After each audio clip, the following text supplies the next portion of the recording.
আসসালামু আলাইকুম। চলে আসলাম সকাল সকাল গাছের গোড়ায় পানি দেওয়ার জন্য। সবাই কেমন আছেন জানাবেন। এই আমার বন্ধু, নতুন পুরাতন সবাইকে অসংখ্য অসংখ্য ধন্যবাদ ও ভালোবাসা। কারণ পরিচর্যার পাশাপাশি আসলাম সবাইকে ভালো কিছু দেখাবো এই জন্য। আর ভালো কিছু কি ভাই জানেন, আমরা তো বাংলাদেশ মাত্রই তো গ্রামগঞ্জের কথা বেশিরভাগই এগুলো উঠে আসে। গ্রামের দৃশ্যগুলো দেখলে মানুষের ভালো লাগে, সবাই একটু দেখে, সাপোর্ট করে, এতটুকুই। আর সেই জন্যই আপনাদেরকে এইভাবে সবুজ কিছু দেখানোর জন্য।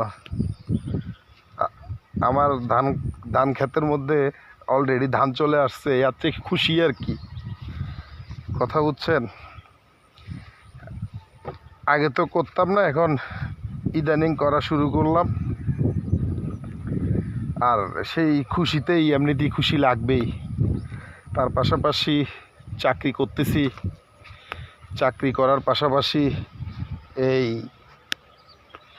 কৃষিকাজটাও চালিয়ে যাচ্ছি। কৃষিকাজ চালিয়ে যাওয়ার পাশাপাশি মনে করেন আপনার আমার চাকরিও হচ্ছে, আলহামদুলিল্লাহ, শুক্রিয়া। দেখেন গ্রামের অপরূপ দৃশ্য দেখলে ভাই মন ভরে না কার? হ্যাঁ, কারণ আমরা তো শহরে বন্দরে যারাই আছি সবাই আমরা এরকম গ্রাম থেকে গিয়েছি। এরকম গ্রাম থেকে দেখেন এখন দক্ষিণা বাতাস, ও পাশ হচ্ছে দক্ষিণ, আর এই পাশ হচ্ছে ওই যে পাশেই ঢাকা চট্টগ্রাম মহাসড়ক। আমার বাড়িটা কিন্তু ঢাকা চট্টগ্রাম মহাসড়কের পাশেই বাড়ি, এই যে অল্প একটু সামনে। এই অপরূপ দৃশ্যগুলো ভাই দেখলে মনটা জুড়িয়ে যায়।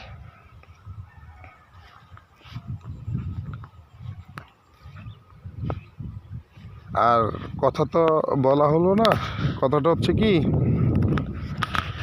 এই সবাই আমরা গ্রাম থেকে শহরে যেয়ে সেটেল।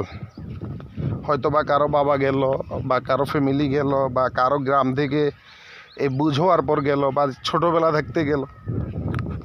সবাই কিন্তু এই সবুজ ঘেরা থেকেই সবাই গেল। তো কৃষকের প্রতি তাই সবার একটু মায়া মহব্বত বেশি। এই জমিটার মধ্যে সরিষা